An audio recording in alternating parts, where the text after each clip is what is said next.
Здравейте, аз съм Димитър Петров и това е бит за вас, за мечтателите и за слушателите.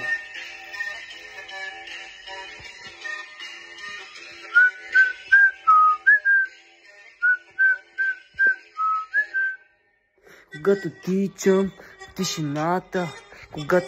тишината, на зората, сред листата в гората, в главата ми се върти как да стигна до мечтата, да бъда по-богат, за да мога да си правя каквото си поиска в моя свят. Когато тичам в тишината на зората, в главата пак въпроса ми се върти днес какво да направя, за да стигна по-бързо до парата ми.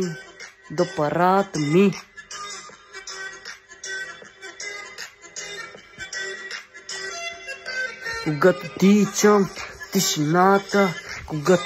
тишината на зората, в мисълта ми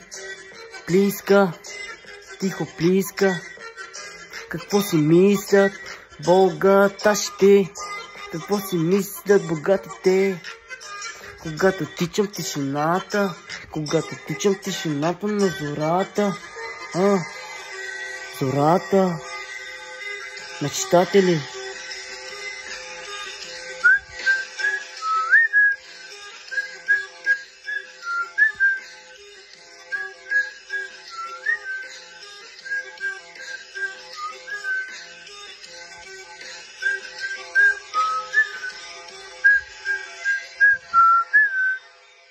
Мечти.